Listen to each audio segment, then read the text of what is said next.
আসসালামু আলাইকুম ওয়া রাহমাতুল্লাহি ওয়া বারাকাতুহু।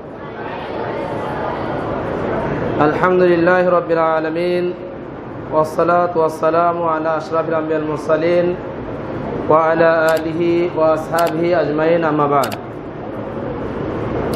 সমস্ত প্রশংসা মহান রব্বুল আলামিনের জন্য, যে মহান রব্বুল আলামিনের অশেষ অনুগ্রহে মাজলিসুল হাদিস as-সালাফিয়ার আজকের আশুরায়ে মুহররমের এই অনুষ্ঠান সুন্দরভাবে অনুষ্ঠিত হচ্ছে।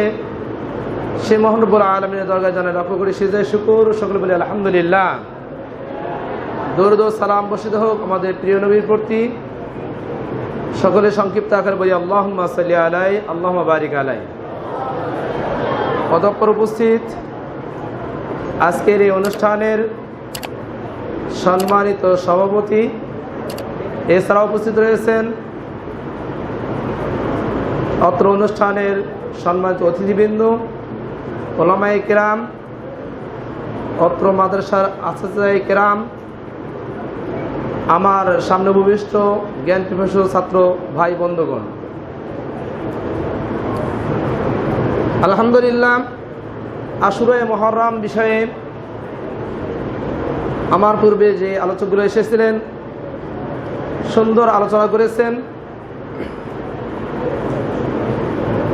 আশুরার করণীয় বর্জনীয় সহ আশুরার কি শিক্ষা এ বিষয়েও কথা বলেছেন। আমি আপনাদের সামনে শুধু একটি কথা বলে আমার আজকের কথা শেষ করব ইনশাআল্লাহ। সেটা হলো, আমরা সকলে জানি বাংলাদেশ জমিয়তে আহলে হাদিস এর একমাত্র স্বীকৃত যুব সংগঠন জমিয়তে সুবহান আহলে হাদিস বাংলাদেশ। ভারতীয় উপমহাদেশে বাংলাদেশ জমিয়তে আহলে হাদিস 1946 সাল থেকে নিয়ে অদ্যাবধি পর্যন্ত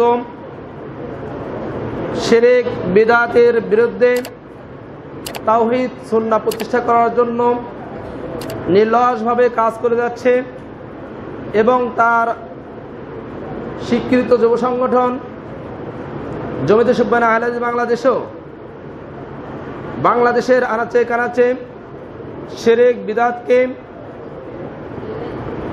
এসেছি। আমরা আমাদের জীবনের লক্ষ্য ঠিক করব ইনশাআল্লাহ। সেটা হচ্ছে আমাদের জীবনে যে সময়ে আছি যতটুকু আমরা ইলম অর্জন করব, আমরা তাওহীদের ইলম অর্জন করে সমাজে তাওহীদ প্রতিষ্ঠা করব ইনশাআল্লাহ। আমরা সমাজ থেকে শিরক বিদআতকে দূর করার জন্য চেষ্টা করব ইনশাআল্লাহ। আল্লাহ রাব্বুল আলামিন আশুরায়ে মুহররমের যে শিক্ষাগুলো রয়েছে তার ভিতর আমরা যেটা যতগুলো শিক্ষা রয়েছে তার মধ্যে একটি শিক্ষাও রয়েছে, সেটা হচ্ছে তাওহীদের বিজয় হবে ইনশাআল্লাহ। আমরা তাওহীদের বিষয়ে যথেষ্ট জ্ঞান অর্জন করে নিজের উপর নিজে আমল করব এবং দেশে বিদেশে সহ নিজ সমাজে গিয়ে আমরা এই তাওহীদের প্রচার প্রসারে অংশগ্রহণ করব ইনশাআল্লাহ। আমাদের তৌফিক দান করুন। আমি এই ছোট্ট একটি আহ্বান রেখেই আমার সংক্ষিপ্ত বক্তব্য এখানে শেষ করছি। যারা আমাকে এখানে আলোচনা করার সুযোগ দিয়েছেন আল্লাহ আমাদের সামনে জায়গা দান করুন। জমিয়তে সুবহান আহলে হাদিস বাংলাদেশ বগুড়া জেলা শাখার পক্ষ থেকে আজকের এই সুন্দর আয়োজনের জন্য আমরা জেলার পক্ষ থেকে আন্তরিক ধন্যবাদ জানিয়ে আজকের সংক্ষিপ্ত আলোচনা এখানে শেষ করছি। ওয়া আখিরু দাওয়ানা আলহামদুলিল্লাহি রাব্বিল আলামিন। আসসালামু আলাইকুম ওয়া রাহমাতুল্লাহি ওয়া বারাকাতুহু।